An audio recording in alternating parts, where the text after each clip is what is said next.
So, you're probably wondering what happened. The first 9 months of 2025 have probably been the worst 9 months of my life. At the beginning of the year, my energy was being spent on getting ready for new roommates to arrive, who were moving in because the state that they lived in was going to become substantially more hostile to trans people, and I live in one of the safer states in the United States. What followed after that was a whirlwind of life-upending events, such as a mouse infestation forcing us to evacuate our home, a serious emotional health episode that has taken a while to unpack in therapy, getting into and out of an abusive relationship, and finally just taking the time to heal and put my life back together. It's pretty obvious the effect that this has had on my output as a content creator, as a podcaster, as a live streamer. But Smashterpieces is not going anywhere. We have unfinished business, and we don't plan on stopping until it's taken care of. So look forward to the next canonical episode of Smashterpieces, Part 2 of Fire Emblem Path of Radiance, which has already been recorded. And here is the second half of our 2024 year-end wrap-up, recorded on January 1st, 2025.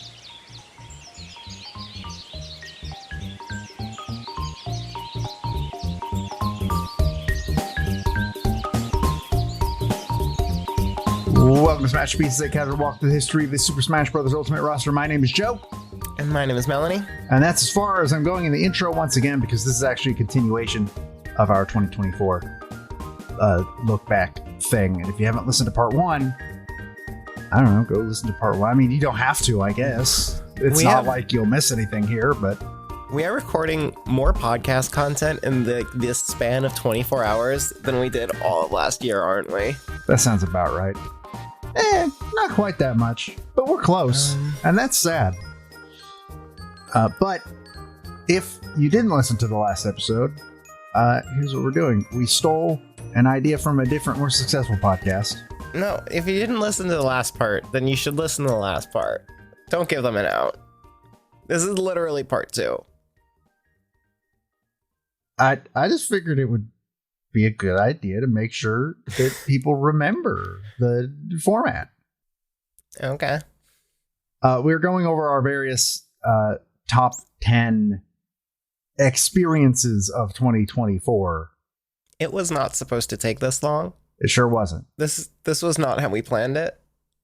But here we are, and we're starting at number 5. Which, should I still go first, or should we switch off? Who goes first now? That's your call. I'm going to go first. Again. Because I'm selfish. And also, my number 5 won't take very long, because I can't talk much about it. Because it is, 1, 100% a narrative game. Mm-hmm. 2, you have not played it.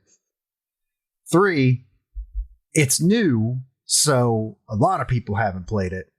And they should. And that is mouthwashing. Oh, yeah. This is high on my need to play list. Mouthwashing is very good. It is a horror game about a group of people on a space freighter who are doing like a year-plus trip hauling just stuff. They're basically truckers, but on a big ship. And the ship is purposely crashed into something.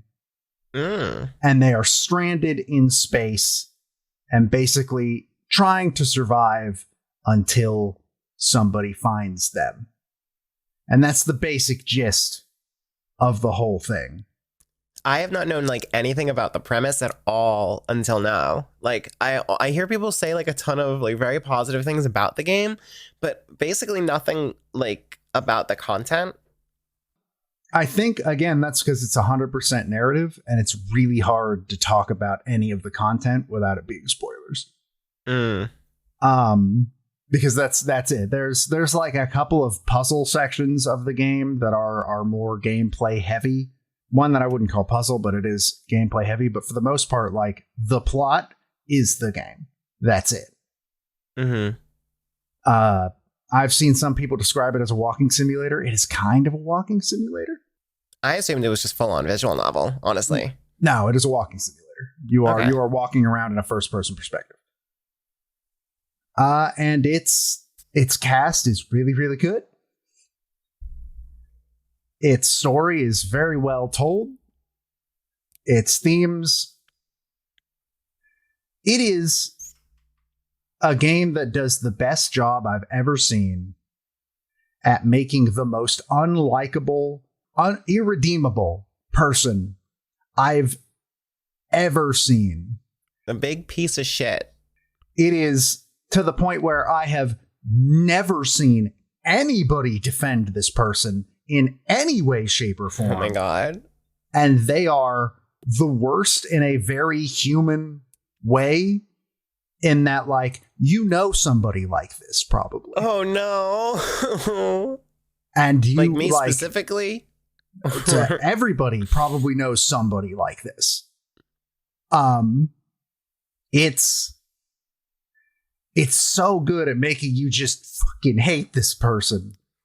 And they deserve it. I guess I saw one person once in a chat for one of the streams I watched of this, because this has been a big streamer game as well, which I'm glad. That means it got out to more people. One person in one chat at one point said, "I don't hate them. It's complicated." And no, it's not. I'm here to tell you, no, it isn't. It's not complicated. They suck, and they deserve all of your hatred. All my homies hate this person. And that's, I don't know, it's got a really is that like nice... the dominant emotion of mouthwashing? Like, is that... Oh yeah. Okay. Oh yeah. It is not a happy game at all in any way.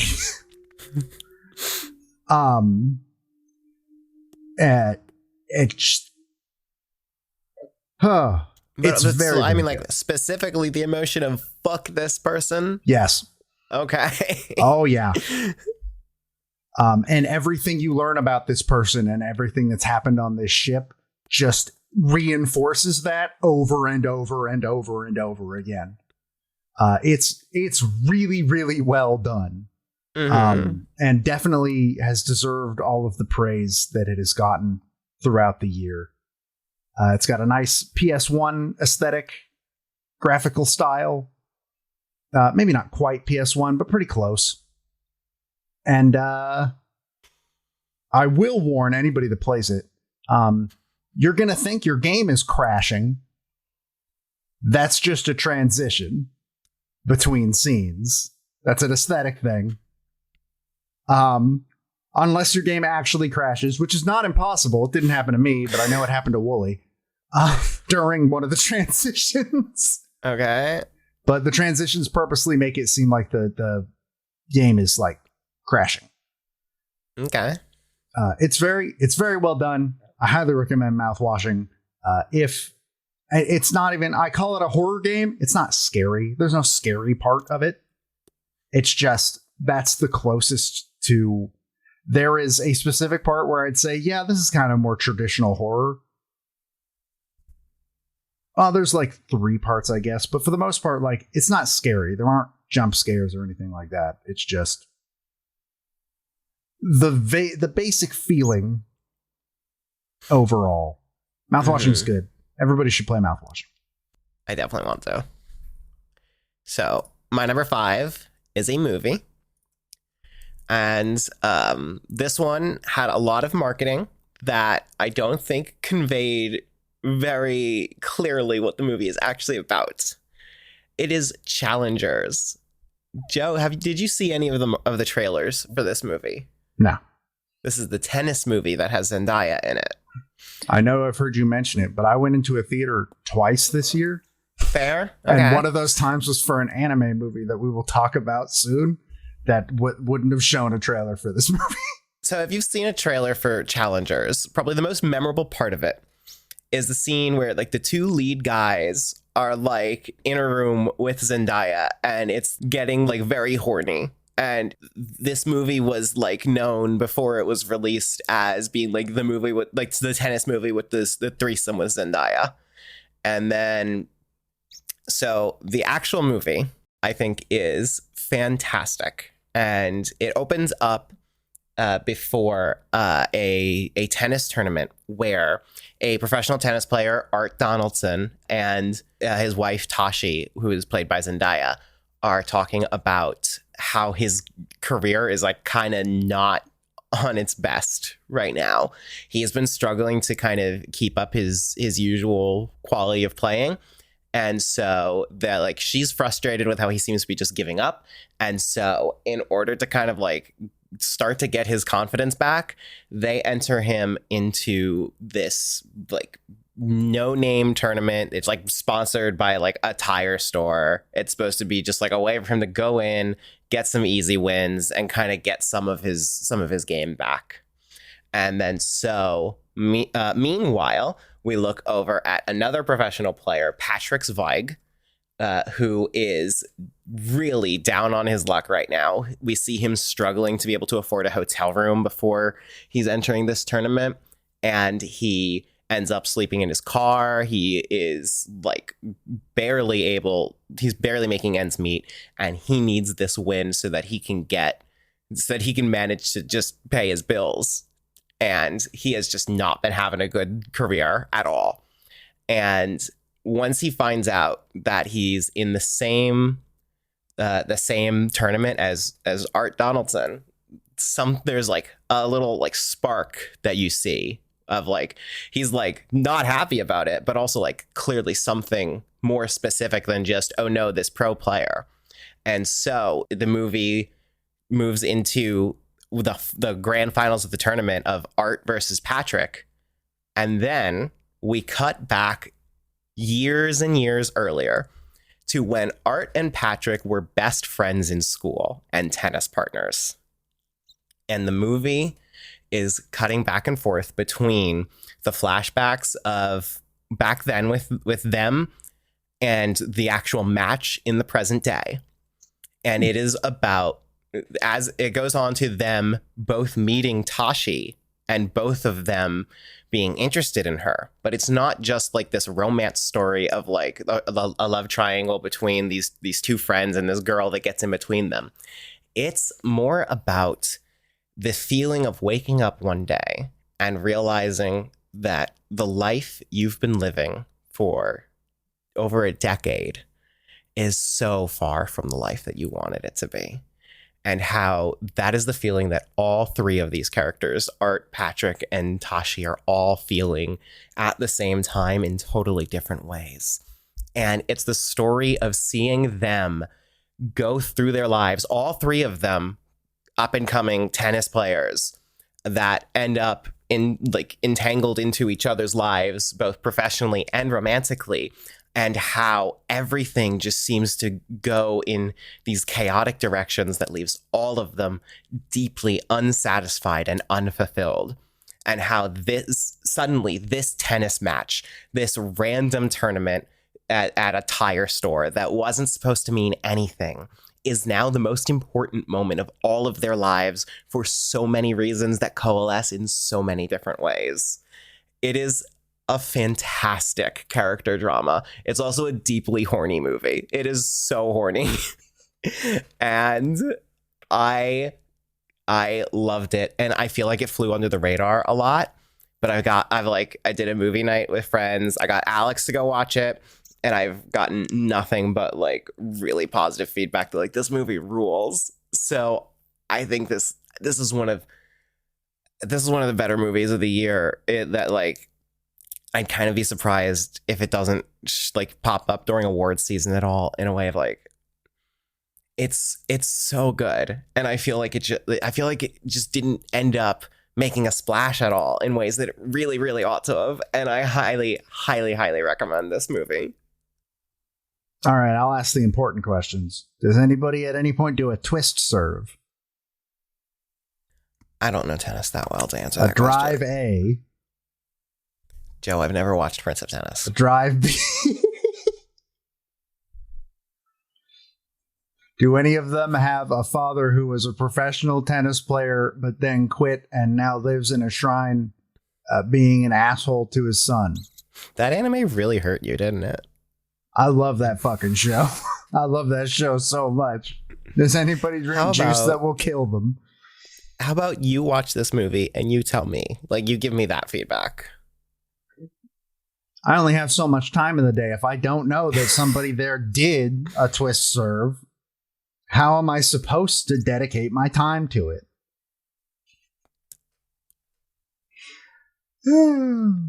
I saw a Letterboxd review of the movie that kind of sums up the vibe of it very well. It's that everything in the movie is about sex, except for sex. Sex is about tennis. That's pretty good. Mm-hmm. That's pretty good. Oh, fuck. My number 4 is also a movie. Okay. But it's an anime movie, and it's not Okay. horny. And it's called Look Back. Okay. Look Back is an animated adaptation of a one-shot by Tatsuki Fujimoto, who is known as the author of Chainsaw Man.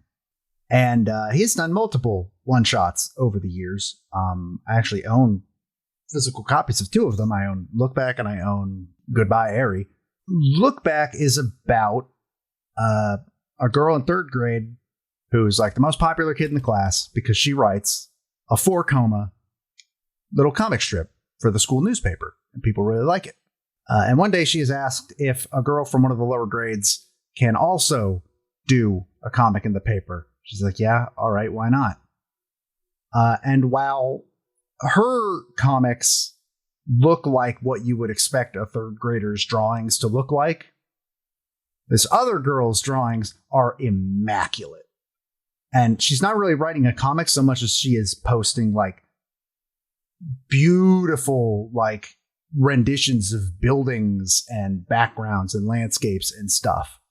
And people are like, holy shit, this girl's so good. And the main character decides, well, I can't let, she starts to get jealous. She's like, well, I can't fucking let this lower grade person fucking show me up. And so she starts working really hard and trying to learn how to actually fucking draw. And eventually she just kind of gives up because no matter what she does, she still feels like the other girl is better.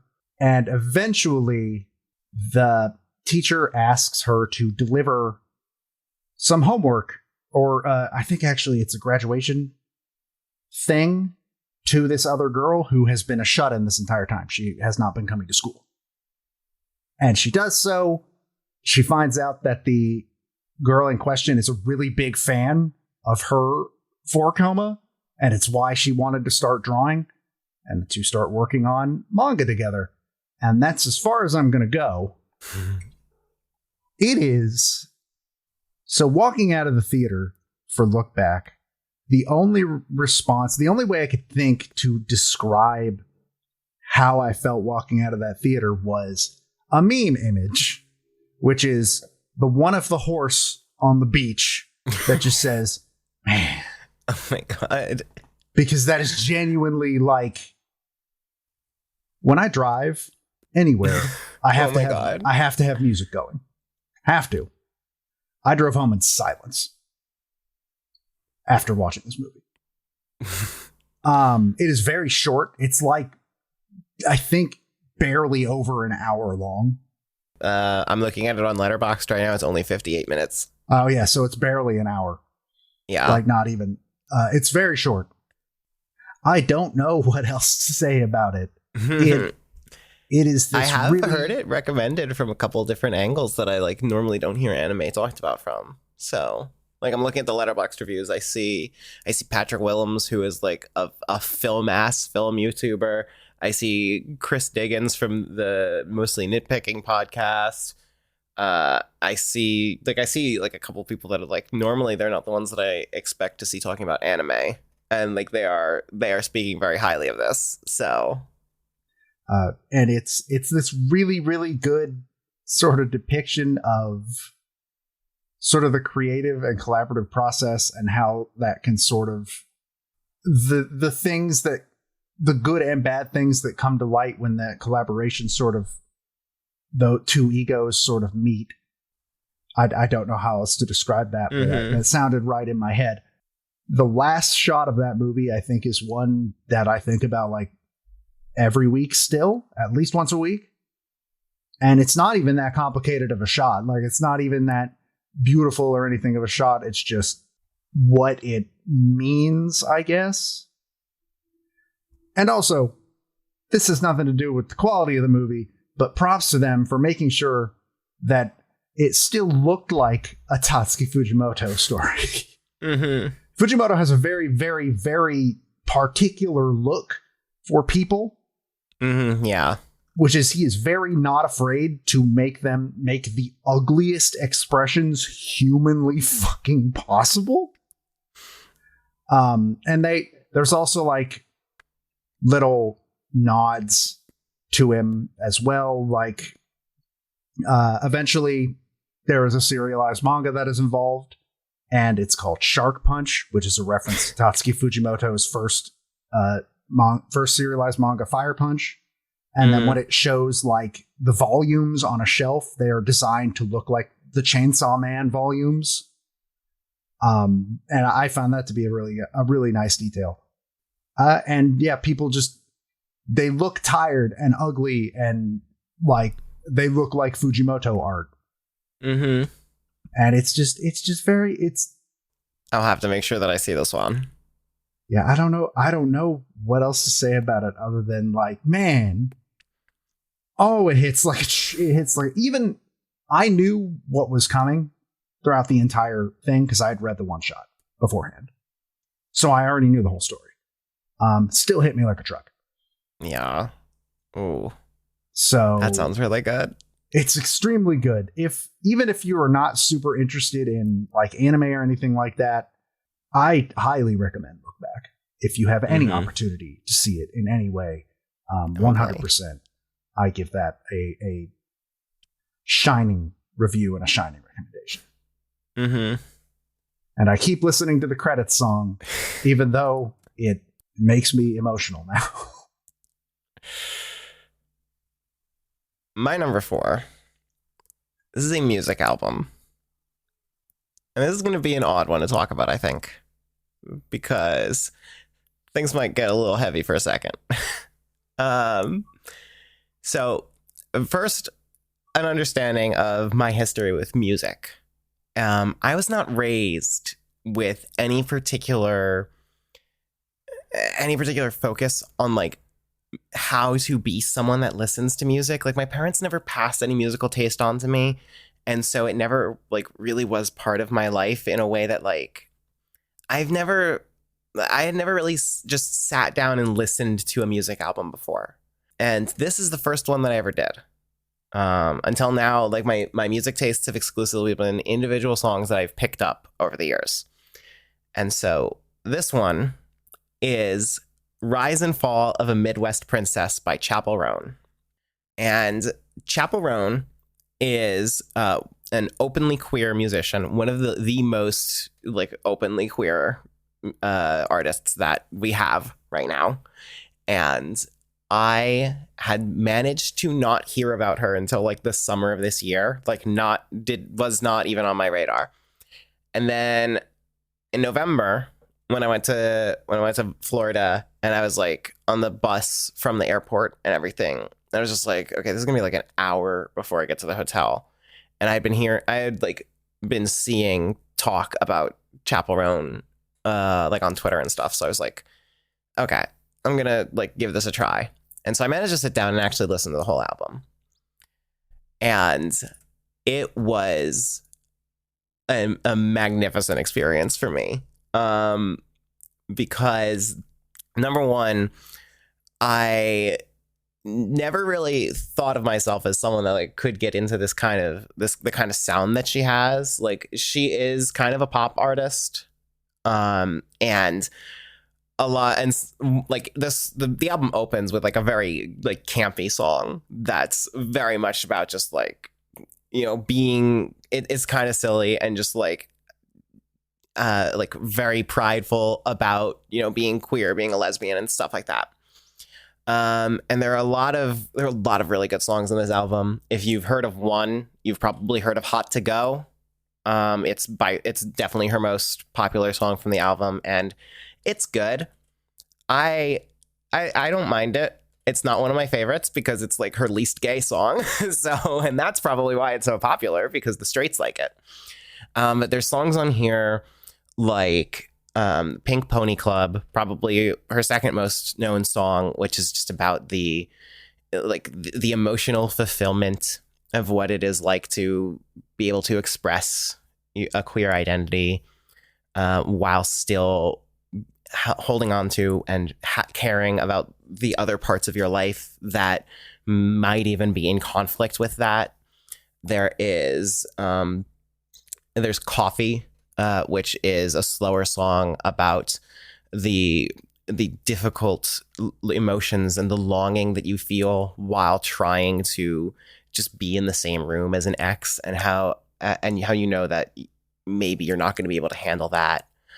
There is Casual, which I think is it's the song where I realize just how strong of a writer she is, because it describes a relationship dynamic that I've never had in my life, where you have someone that your relationship has clearly gotten so intense and meaningful, and they keep insisting that it's not a serious relationship, and that's not what they're interested in, even though you can see how this has become a serious relationship and it makes you feel valueless. And I've never had a relationship like that before, and yet this song makes me feel this phantom pain from that, of like, as if I have, is just how much it hits.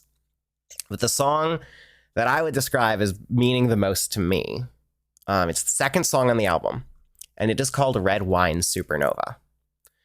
And this song is it's like Challengers. It is such a horny song. And that is kind of something that was affecting to me in a very specific way, because of how a lot of the feelings that I've had from starting my transition and going through my life, and feeling this kind of shame of identifying as a trans lesbian, and how I have this internalized trans misogyny where I feel a form of like being predatory in a way, of like wanting to express any form of attraction to women, because I've spent my whole life trying to be conscious and careful of the idea of the male gaze. And now here I am trying to express myself as a woman, being afraid that like maybe I'm holding on to these bad behaviors and habits that were instilled in me through my life, and feeling shameful and afraid of myself for that. And this song it's a very horny song, a very openly proud about being a horny lesbian song. And that, in a way, kind of helps me to get over my own feelings of like, is my identity something to be ashamed of? Is my behavior something to be ashamed of? Because it helped me normalize that, like, the way that I feel is not unique to me as a trans woman. It is okay for me to like feel attraction in this way, feel like I have the same feelings described in this song that they are part of being a woman, of being a lesbian, and how it got me to accept that, like, the idea of me being part of the male gaze is so ludicrous, because I have lived experiences as a woman. Like, I understand what it is like to go out in public and be seen as and express yourself as a woman now. And it's just so silly that I ever overlooked that. And it was this song that really helped me to process those feelings, in addition to like being just a really good fucking song. Like, it is such a good jam.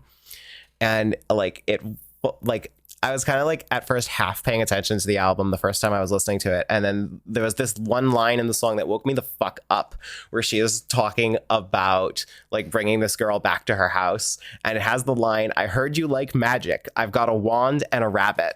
And I was like, holy fuck. Okay, I'm paying attention now. It's such a good fucking line. And I am like this, like being so into like a music album like this and a musician like this is a new experience to me, and it's like a big part of who I am and how I identify has kind of evolved and come into shape in this last year. So I'm such a big fan of Chapel Roan now. Part of the Pink Pony Club, as they say. I am super, super excited. And it's so fucking frustrating that like right as I get into her, I realize, oh, she just finished up a tour. Cool. I missed that. But I'm really into it. I'm having a good time with this one. I am fortunately the wrong person to talk about pop music with, specifically because I'll be real. If I didn't watch a news show that sometimes covered like musical artists when like controversy and stuff happens, I would not know any of these people's names. Mm-hmm. Like I just genuinely not. The queer side on that, you're like, can you talk about that though, right? Sure. Oh, definitely. That's the vibe people have gotten from me over the past like 6 years. 100%. In fairness, no one would have got that vibe from me, I think. I feel like they would have gotten it from you more than they would have gotten it from me. Fuck, shut up. Look, I try to pretend that I wasn't so obvious that I was the last one to know, okay? Because everyone knew before I did. I was the last one to know. My number 3 is actually a comic, and it's kind of funny to me that it is so high on this list. Because I will be the first to admit it's not doing anything particularly interesting or unique. But I read a lot of stuff, like a lot of comics and manga and stuff like that.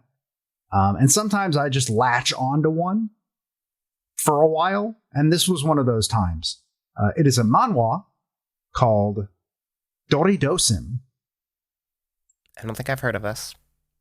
It is a romance manhwa, which if people don't know is a Korean comic, about a guy named Do, who I believe they live in Seoul. They're in Korea. I don't remember if it's in Seoul or not, but he has a thing for. And first of all, I want to say the great thing about. I have to preface all of this with too much. I really like romance, like manga and comics and stuff. The unfortunate thing about manga is that most romance manga is about high schoolers because it's a very convenient setting, and I don't think that takes away from it per se, but like that's just where a majority of them take place. It doesn't take away from it, but I sure am sick of teenagers. Manhwa, however, is typically, at least most of the ones I have read, are college age or adult. This one is about college age folks. This is about people in college, and Dole has a crush on a girl named Yang Yang. I hope I'm pronouncing that right. I probably am, but Korean is very hard to pronounce, I've learned. And one night after like a department get together, which they're both members of the theater department, he does like set building and stuff like that. And he has his friend and roommate is part of the acting side and all that.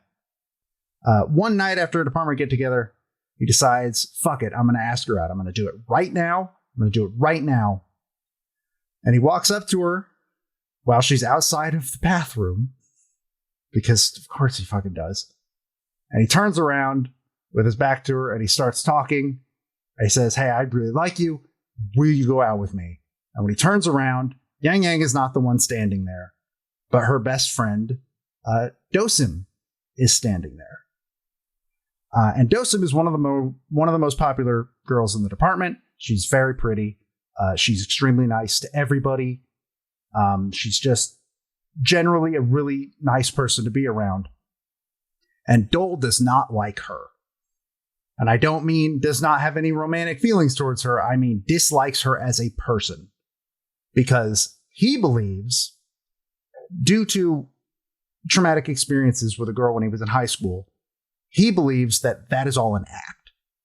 That she's just pretending to be a really nice, good person, so that she can essentially emotionally manipulate people and play with them and stuff like that. To his surprise, she thinks that he is asking her out, because of course she does. That's what it looks like. And she says yes. She would very much like to, because she likes him.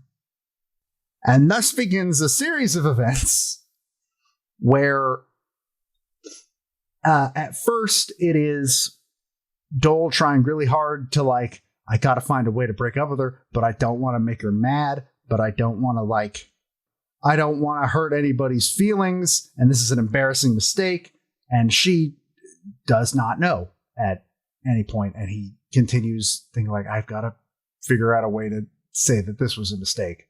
And eventually he does. That's not the whole comic. Eventually he does, and then it becomes a matter of these, him learning to look past things that happened to him in the past and realize that, oh no, this girl's actually really cool and really good.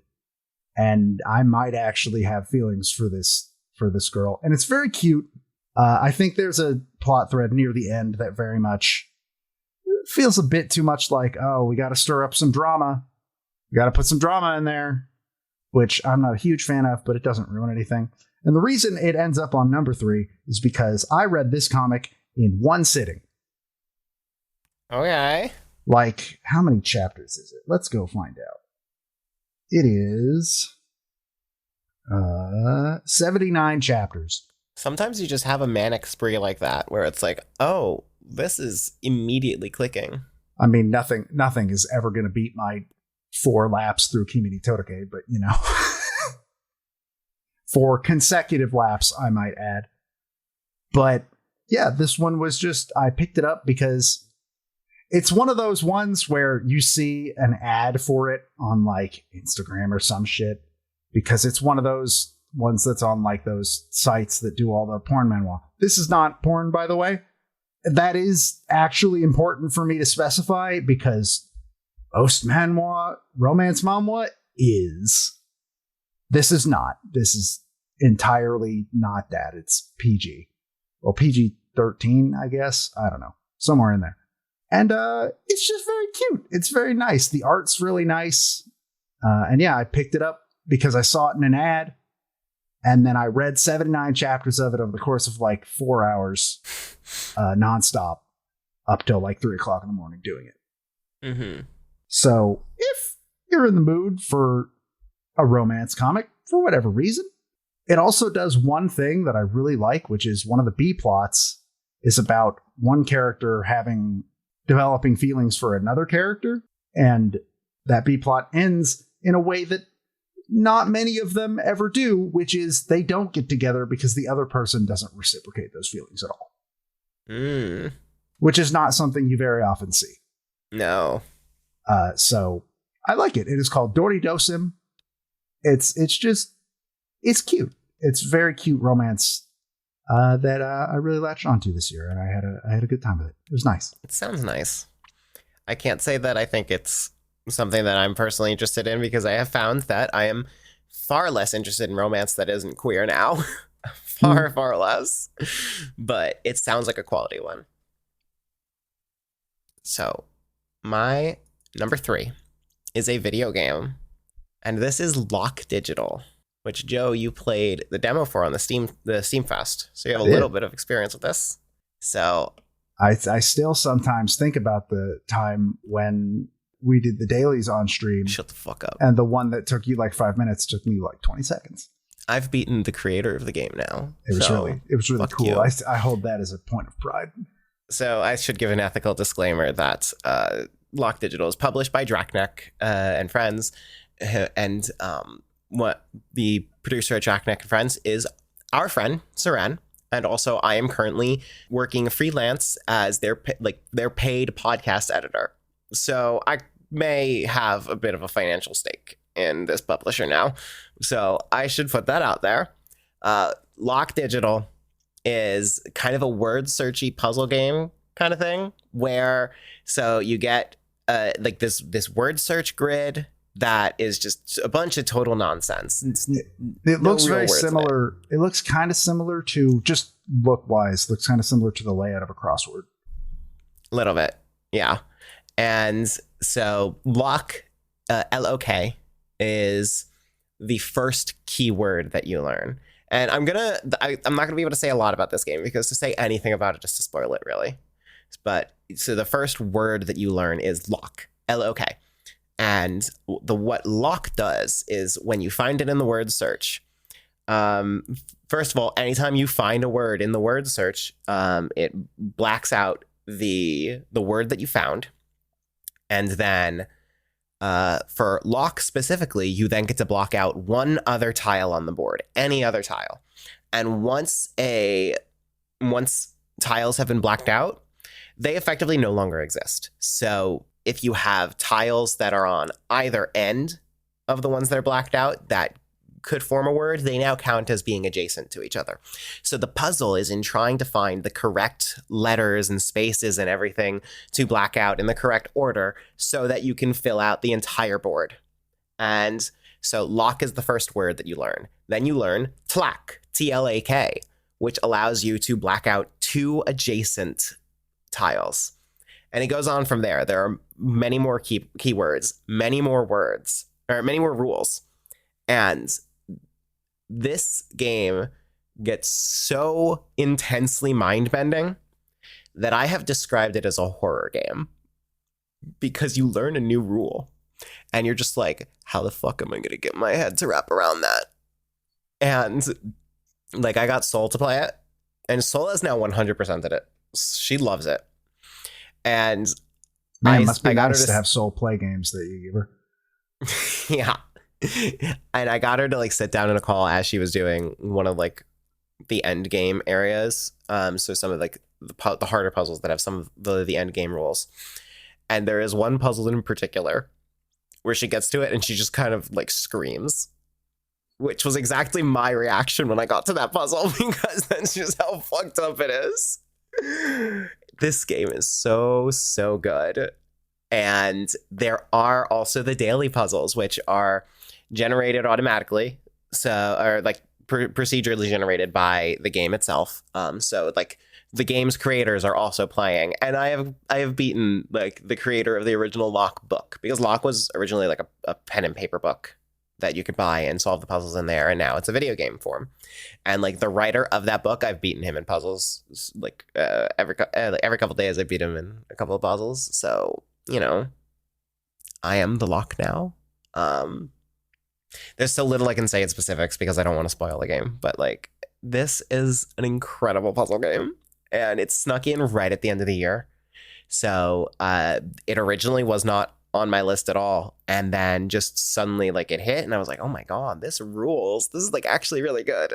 So Lock Digital, L-O-K Digital, really good. I love it. If you like puzzle games at all, then this one is a must. It's installed, I just haven't gotten to it. Mm-hmm. Speaking of lock, the doors are now locked.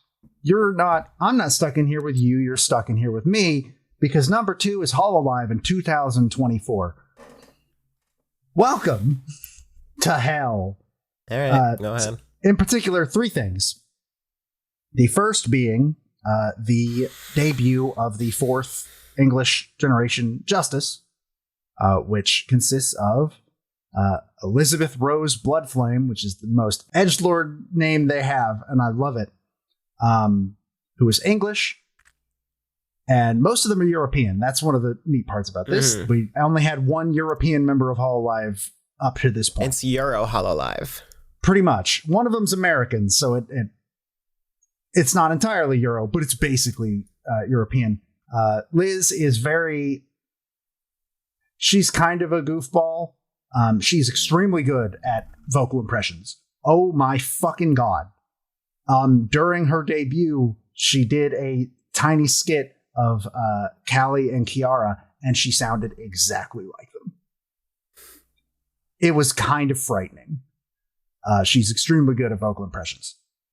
You have Cecilia Immergreen, who is German. I don't know how to describe Cecilia other than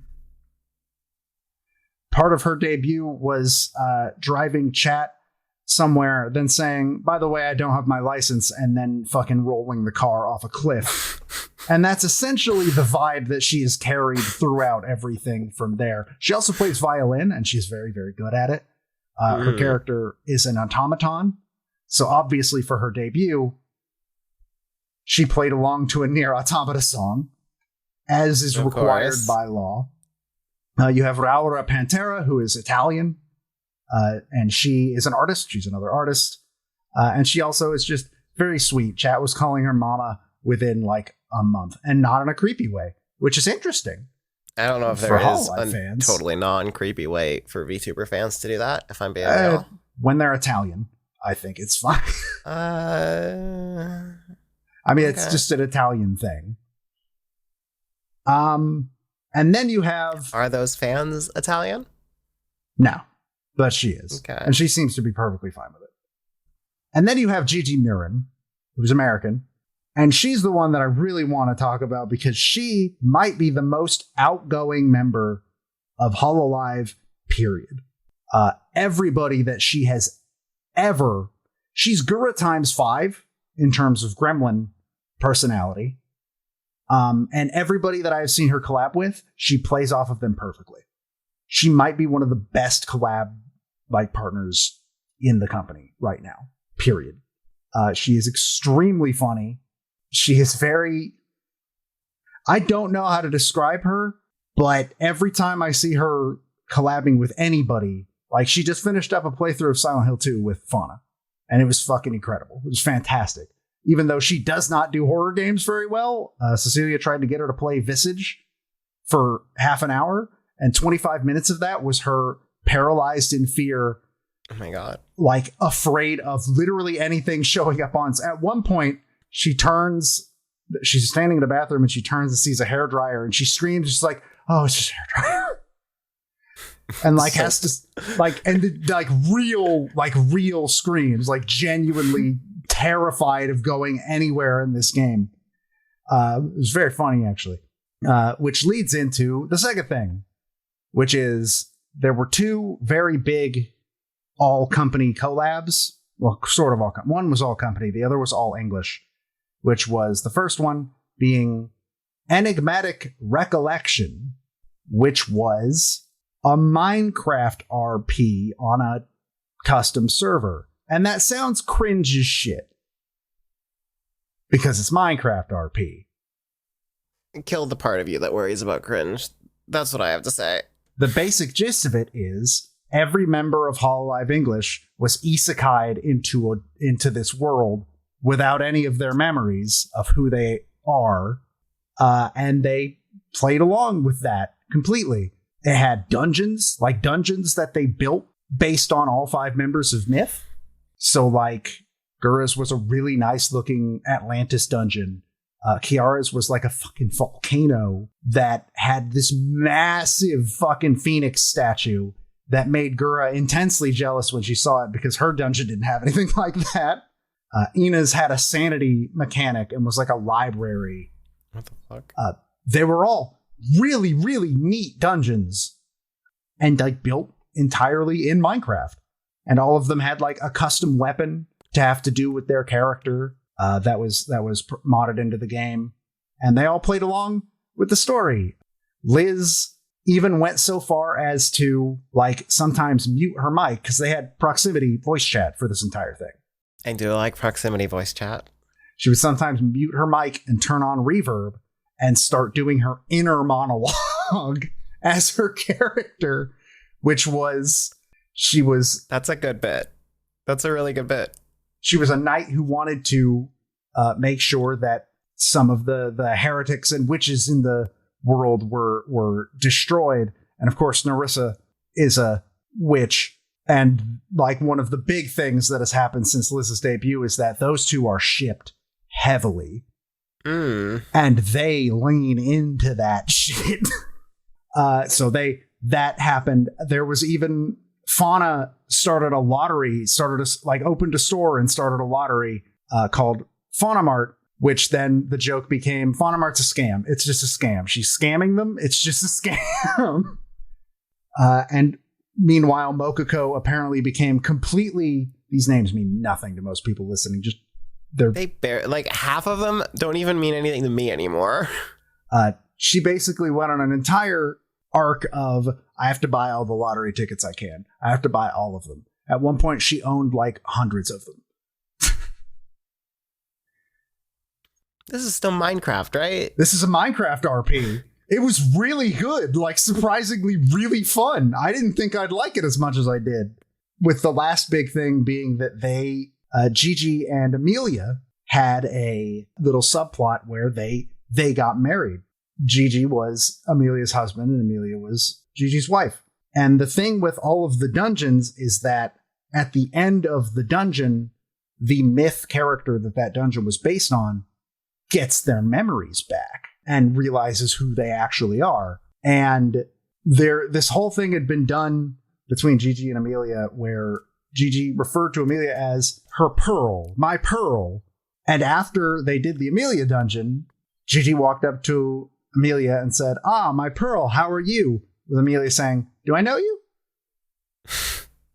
And this, exploded into this big emotional storyline about the two, where Amelia has this feeling of I feel like I'm forgetting something. What am I forgetting? Why does the word pearl mean something to me? And Gigi sort of being this tragic figure of she doesn't remember me. I'm going to let her live her life as she wants, as who she really is. Which, again, we're talking about a fucking Minecraft RP. It was really good. It was really good. It was a really fun thing. Is this why people like Dream? I figured there was more to that sentence. No, Dream, the YouTuber Dream. Oh, maybe. I don't know. I don't think I would. Here's the thing. I genuinely went into this thinking I don't think I'm gonna like this. I don't know if I'm gonna watch it. Holy shit, it was so good. The whole way through. Oh, it was great. And then a week after that, there was an all company collab for a week, being Hollow GTA, which is the last thing I'm going to talk about, which was, again, RP, but now in GTA 5. Yeah, I should just note that you have been that the HoloLive subject has been going for 10 minutes now. Yeah. Fight me. Welcome to I said you're locked in here with me, did I not? I warned. And you wanted us to keep recording last night. They did Hollow GTA, which is more RP, but in GTA 5 this time, where everybody got to pick a role they got to be in. So the JP side was also involved in this. So some of them were cops, which the police station was run by Subaru, who's one of the JP girls who is known. One of her bits is that she's a cop who will defeat Pekora someday. They could be a criminal in a gang. They could just be a mechanic or a fucking food worker or something like that. The most notable things being that Cecilia, Gigi, and Raura ran an ice cream store where Gigi was their senile grandmother. That was interesting and weird. But the best one, here's the thing, the absolute best subplot, and the one I want to talk about, and then I will wrap it up. Korone, Mio, and Kanata, who I'm sure most people know who Korone is because she's the one who's gone viral multiple times. The dog girl. Who the others are doesn't matter. They ran a bakery. They were a family that ran a bakery. Mio and Korone were married in GTA. Mio and Korone are married. Kanata was their daughter. And eventually, for some reason, they decide we should sell drugs. And what results over the course of a fucking week is that this genuinely, bizarrely fucking constantly developing story about them selling drugs, almost getting caught, fucking their family starting to fall apart because of everything. Fubuki, who is playing the director of the hospital, has decided that, like, no, they're in love with Mio and they want to be with Mio, but Mio's married. And this fucking weird love triangle forms around it and ends with Korone and Mio deciding to renew their vows in a wedding ceremony, during which Fubuki bursts in, makes a speech, and goes to fucking shoot Korone with a gun. Explosions go off. Multiple people fucking die at this wedding. I'm not doing it justice. It's so fucking good. They got so into that shit. I feel like Hololive has escalated since I was in it. Like, into it. I shouldn't say in it. I was never in it. It kind of has. I know they have done like RP GTA servers before, but they've never had one where it's like, all right, this one will be open for a week and it's open to the entire company. Mm-hmm.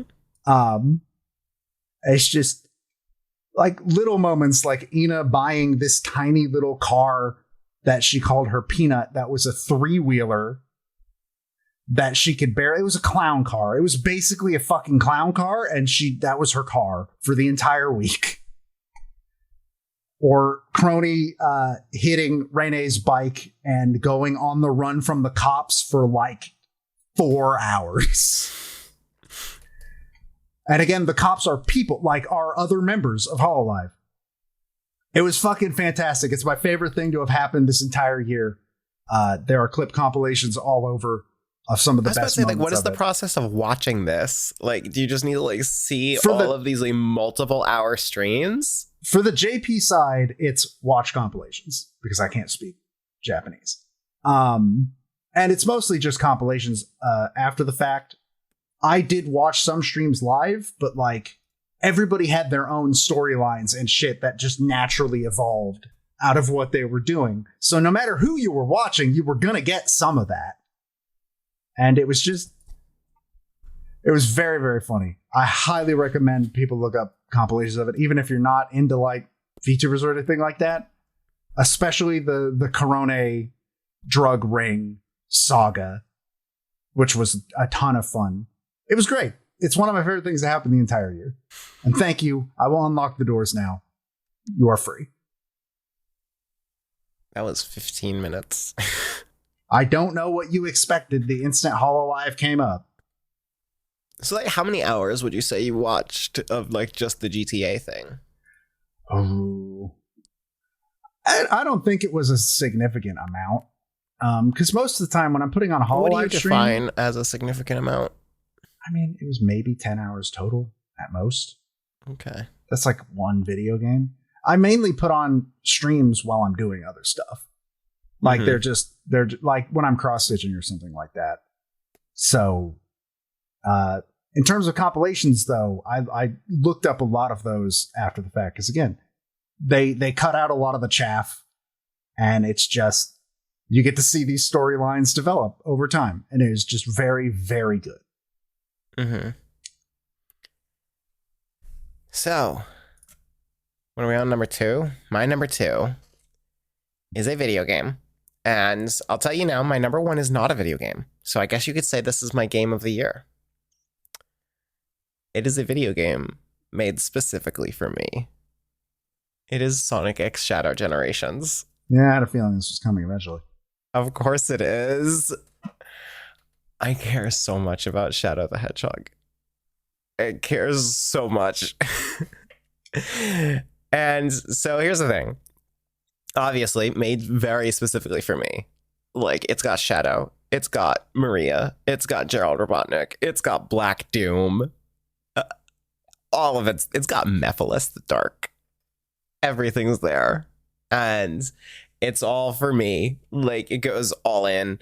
It's got Ian Flynn taking over giving a shit about like, you know, these characters, their continuities, their histories, their emotional through lines, all of it. Because it's like people give Ian Flynn a lot of shit for like being a writer that references continuity a lot, and it's like, yeah, he does that, but he does that while also like actually being invested in the characters' like arcs and their emotions, the themes of what's going on with them. He actually cares about accomplishing both, and it's not just you know, references for easy pop offs or whatever. Not like just a list of yeah, here are the lines he has to say. Yeah, and like honestly, there are no lines that get said. Like no famous lines are said. It's all the idea of following up on things that matter, and how Shadow's character, he like Ian Flynn has basically made it his mission to like take what they did with the Star Wars prequels, where it's like we're taking all of the ideas and storylines and concepts that are in the Star Wars prequels, and it's like, yeah, those are bad movies, but we're gonna make legitimately good things like Clone Wars and that are based off of them, and actually make good fiction out of them. And that is what I feel like Sonic as a franchise is doing right now with the mid 2000s stuff of Sonic Heroes, Shadow 2005, Sonic '06, like that era where everything was just terrible. And it's like, okay, but like, what if Black Doom was cool? What if a Mephiles boss fight could be the coolest shit in this game? That kind of thing. And on top of that, this is also the most polished Sonic video game in a long fucking time. That seems illegal. Somebody should go to jail for that. Like, this is a finished video game. Somebody should absolutely go to jail for that. And it's like all killer, no filler, too. They can like, share a cell with Yuji Naka. Like, remember how Generations, the original Generations, had parts of it that were just like, yeah, this bullshit's here to pad out the runtime. Yep. None of that here. Like, you still have those challenges, those side challenge missions, but there's so much fewer of them. Meaning the ones that are there actually got legitimate development time to be like good challenges that are actually making use of the gameplay in ways that are fun and interesting. And they're so confident in the ones that they've made that it's no longer, okay, you do one and then move on. All of the ones that they've made are mandatory. And I have not seen anyone complain about that because they're actually good. And like top to bottom, this game's gameplay is actually really good. And it's building off of Frontiers. And you like, I remember my reaction to Frontiers. A big part of it was like, is this one of the worst games they've ever made? No, absolutely not. But people are saying like, oh, you know, it's a good sign for where the franchise is going. And I'm like, why would you think that? Why would you think that they're going to like actually follow up on an idea and refine it? Like, do you remember Sonic Lost World? How that was also not quite there, but if they iterate on this, then it'll actually be good. No, they didn't. They threw that away and immediately went to a different gameplay style that they also then immediately threw away before just going back to the Generations style. And Shadow Generations didn't do that. Shadow Generations is actually still building off of the foundation that Frontiers started. The overworld works exactly the same as Frontiers overworld, but it's like far better designed. Like the flow of how each location moves into each other location actually makes sense and is intuitive and is fun. And then you go into the missions and they're more like the bespoke Generation style missions from Frontiers specifically, where the boosting that you're doing is no longer just, you know, hold the boost button as long as you possibly can. It's now find the specific spots in the level where you actually really want to be boosting. And find interesting ways to keep Shadow in the air as long as possible because he's a more versatile character in the air. That kind of thing where it's like, this is a good video game. Like, we have a good Sonic game. And more importantly, we have a good Shadow game. And I cannot imagine how a game could be more specifically made for me. This is my video game. I dreamed this. I love it so much. and I'm astounded by it. I think that like even if you're someone who does not enjoy Sonic video games usually, this is worth trying. Remember, like it is worth. There is one Sonic game that I have enjoyed, and it's Generations. You should play this game then. Maybe Like- one day. Like this game got Seren to admit that like, yeah, this is fun. And you know that's meaningful. Yeah, Seren doesn't have fun with anything. I don't mean that. I'm sorry. Seren does not respect Shadow at all.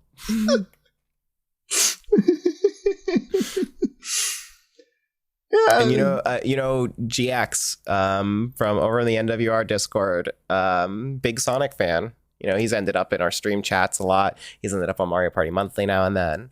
And he does not respect Shadow the Hedgehog at all. He fucking hates Shadow. And even he's like, yeah, this gameplay has some good ideas going on here. Like this is good.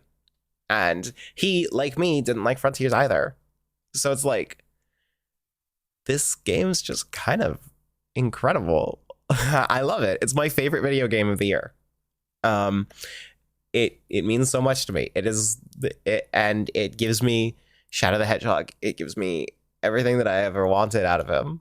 And I'm so happy to have like had this year so focused on Shadow, on this character that I love. The movie didn't end up making it into my top 10 because just so much of it is still just like those movies are fine. But even like in that movie, Shadow is just so good. Keanu Reeves understands Shadow. He gets Shadow. And I care so much about this character, and I'm so happy that the fearless year of Shadow, as Sega called it, like actually ended up being something that I was like really happy with, and I love it. I'm so happy. Somewhere, Luigi sits in a corner crying. Why couldn't his year be that? He had a year too. Year of Luigi to Cosmic. Well, the bright side is that it might be the year of Luigi again now. That sounds like a threat. Unless we get I don't know if you've been reading the news. unless we get a console port of Luigi's Mansion, the first one, out of it. I'm not talking about that, Luigi. Oh, I know, but I am. Those things could be connected. You don't know. That's good SEO right there, Nintendo. I'm just saying. I'm not here to be an armchair manager, but I'm also going to be an armchair manager. Do it. All right. My number one is my game of the year. It is a game called Just a To the Moon series beach episode. Oh my god.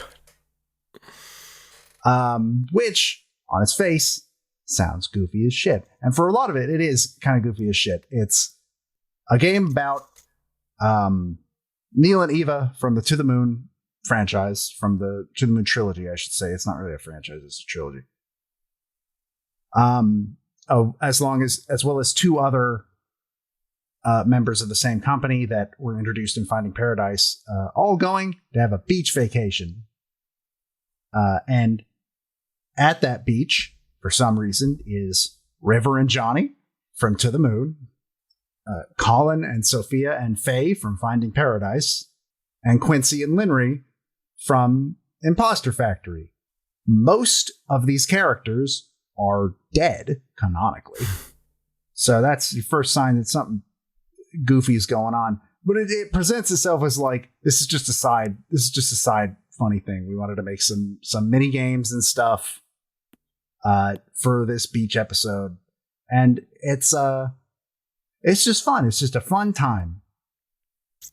And then it becomes increasingly apparent that is not what this fucking is. This is a conclusion to a story arc that has been going for all three games, and I genuinely don't know how to describe it. I can't spoil anything. I refuse to, because I think everybody should play this fucking series.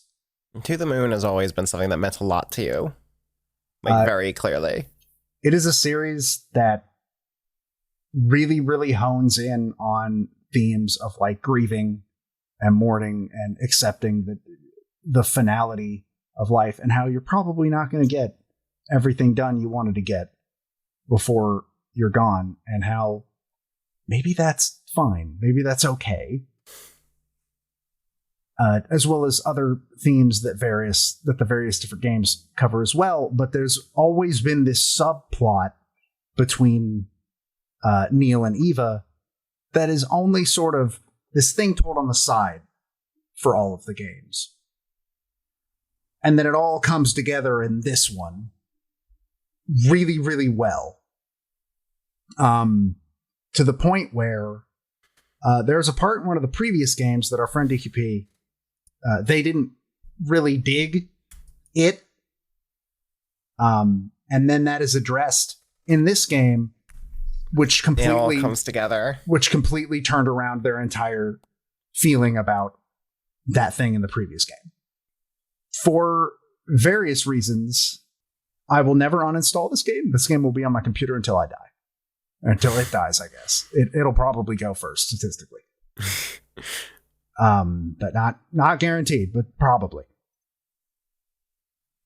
For a very specific reason that I really won't get into. I don't know. This game, I have a lot of very old family members right now. Well, not a lot anymore. Not as of a couple years ago. I have one great grandmother left, who has been a part of my life for my entire life. And she's getting up there, and I'm really sorry to get heavy for a second, but it's kind of part of this. She's already shown the sign of like, she's not there anymore. Like, you can start a conversation with her and she will restart that conversation 5 minutes later because she's forgotten that conversation already started. She didn't have a lot of time left, probably. And I lost my great grandfather, her husband, a few years ago at this point now. And so the timing of another game that's just about like working through the idea of losing somebody close to you, or wanting to like make sure all the pieces are together before either you or somebody else is gone.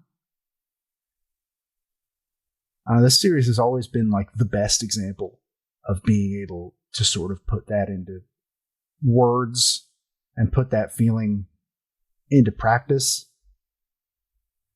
The entire series, from To the Moon, Finding Paradise, Imposter Factory, and then to the beach episode. Fuck, I recommend it so much. It is so well written. Its characters and its music and everything means so fucking much to me. And I genuinely think that pretty much everybody should give it a shot. Be ready to cry, though. Be ready to cry. You will. Multiple times. Plus. That's 100%. I fucking love anything that'll make me cry.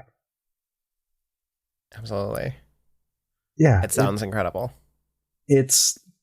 And again, most of the game is this goofy beach episode thing. And then there is a specific turning point where it starts to become clear what is actually going on. And yeah, it's to see this plot thread wrap up. It's been going since like 2011, and to see it like completely wrap up now, like it's done. They have like a goofy RPG thing coming out sometime near the start of the year. I don't know what the fuck that's gonna be. It might just be actually a goofy thing they made to decompress from all of the everything that they've been making for years. But for the most part, like, the series is over. It's done. This was the end. This was the conclusion. And it was a very satisfying conclusion. And I really, really liked it. So yeah, that's my game of the year, and I 100% recommend it with as much gusto as humanly possible. It sounds extremely good. I remember playing the first To the Moon years and years and years ago, and I never ended up playing the other ones. And it feels like I should get around to it. Because when Finding Paradise came out, I was kind of under the opinion of like, it's not as good as To the Moon. I mean, I like it, but it's not as good. Replaying it a couple of years ago, it hit me like twice as hard. I think particularly aging helped with that specific one. They're all extremely good, and I highly recommend all of them. Yeah, I need to get to more of them. To the Moon was extremely, extremely good. So I believe you totally. I think I would love them. I just haven't gotten around to them. So my number one, and I also went with one that hits me very personally in a very emotional way. It is a movie. It is I Saw the TV Glow. Joe, do you know this one? I was kind of wondering when this was going to come up. Of course you are. I Saw the TV Glow is a horror movie about being trans. More specifically, about being in denial about being trans. And it is about a young boy named Owen who befriends this girl, Maddie, and they bond over their shared love of a TV show, The Pink Opaque, which is like this campy Monster of the Week kind of show about fighting this psychic supervillain, Mr. Melancholy, who has the power to like warp time and reality and everything. And it airs past Owen's bedtime, so he goes over to Maddie's house to like watch it when his parents don't know he's staying up and everything. And eventually, like, life goes on, and Owen and Maddie fall out of touch, and Owen's life goes on until one day he finds himself reunited with Maddie. And I don't know if I should say more because it might, be too much for spoilers. But it delves into a lot of questions of like, what is the nature of the life that Owen has been living? Questioning, in a supernatural way, questioning whether the world that he's been living in is reality, or if it's all just this phantom world constructed where to keep him from realizing the truth. And that is a very trans sentence there. It's like the trans part of it is all entirely allegorical while also being extremely obvious. Like, there are people that try to argue this movie is not about being trans, and if you walk out of this movie and don't see how it's about being trans, you just do not have media literacy at all. Like, you're just an idiot if you don't realize it, and I'm comfortable saying that. But it is not exclusively about that. While I think that it is extremely obvious that's what it's about, I don't think that's the only thing that it's about, because I think that the way that it engages with the topic, and it is a horror movie, it is a psychological horror movie, and it challenges, it tackles that supernatural question of reality and your perception of the world and yourself in a way that I feel like, even if you don't have this laser targeted relatability with the story that it's telling like I did, then you're still going to find something here, because it is just a phenomenally good psychological horror movie. And I like that is something that like I have seen reaffirmed by like getting a lot of people to watch it and like seeing a lot of people's reactions to it, where it's just it's a good fucking horror movie. But it is also a movie that is so important to me at my core, because I'm lucky that I watched it when I did, when I had already started my transition, because I had a panic attack in that movie. Just how viscerally real the feelings of just something is wrong. Something isn't right. The world isn't what it's supposed to be. But yeah, because it's flat. We already learned this. H. Bomber Guy covered this. Yeah, true.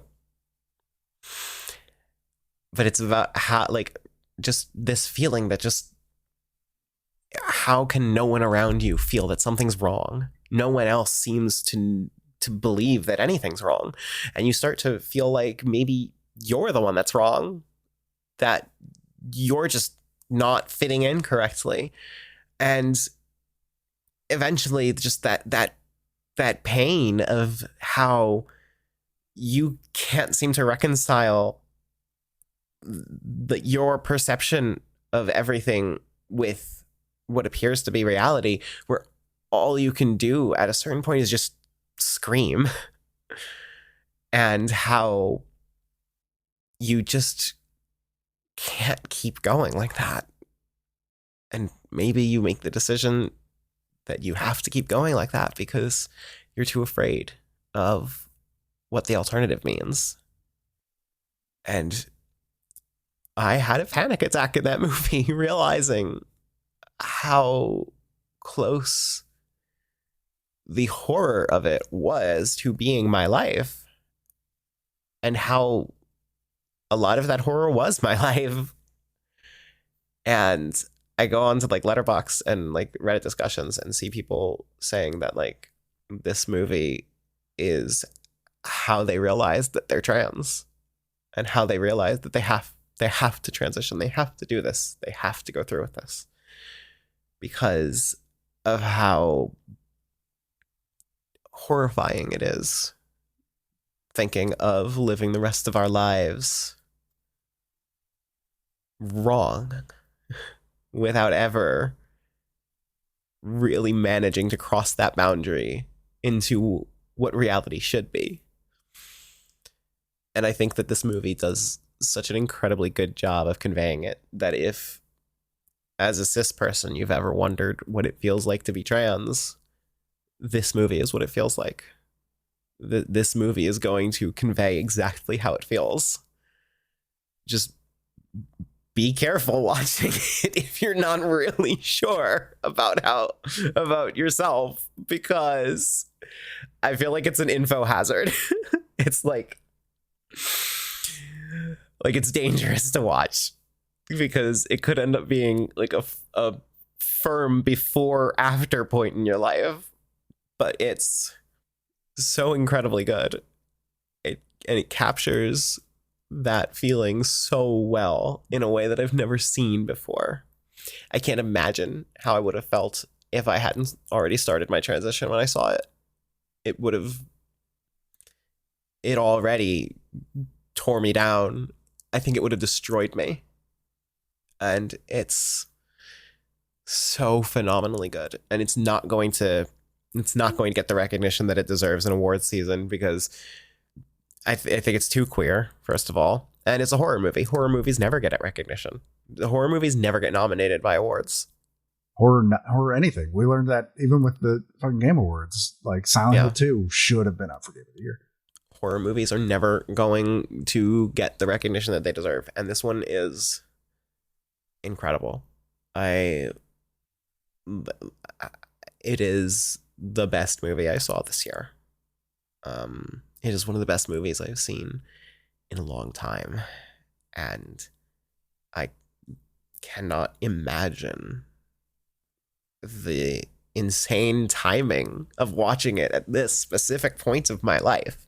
How much of a massive, unbelievable coincidence that is, while also very fortunate that I was able to watch it when I did and appreciate it the way that I did. And I need everyone to watch it. I need everyone to understand. Like, not just because it's a fantastic movie, because it deserves your time, because I think you will appreciate it and you will like it, but because I feel like if people watch this movie, they'll understand me a little more. And just, I would love that from everyone. It is such an important movie that has earned its spot as my number one. I only learned it was a horror movie recently, like within the last couple weeks. It's kind of like soft horror in a way. It's more tension than it is horror, and I would not describe it as having any scenes that are like outright scary so much as they are just like a lot. Tension is the best kind of horror. Like, Yeah. I'm sorry to drag this to another movie to give an example, but have you ever seen 10 Cloverfield Lane? I have not. That is the most tense movie I've ever fucking watched in my entire life. It is super good, and it is a great example of like tension is just, it's just the best way to convey horror, in my opinion, in my personal opinion. So, Yeah, it's in some ways I kind of don't think it's a horror movie, but it also like kind of is. It's not about like this scene is going to scare you. Like there's one scene that's like 10 seconds long that I would say, okay, I guess that counts as a scare, I guess. And it's not really about making you feel scared and horrified and stuff. It's about emotionally tearing you down. Like, not in a way of like, oh, I'm sad and crying, but in a way of like, fuck. Like just that feeling of just, you don't even know how to respond. It's just so, it strikes you at your core. That's what it's trying to be. And I don't know if that's horror. I don't know if that counts, but that's what it is. Yeah, the things I've seen multiple people say it is a horror movie. Yeah. And also, so, like, most of the pages on shit like IMDb listed as a horror movie. Yeah. So I feel like it's worth giving it a try, even if you're the kind of person that's usually averse to horror, because again, it's not really like it has scenes that I would call scary. It doesn't have imagery that's meant to be grotesque. It has very powerful imagery, and it has imagery that invokes very strong feelings and emotions.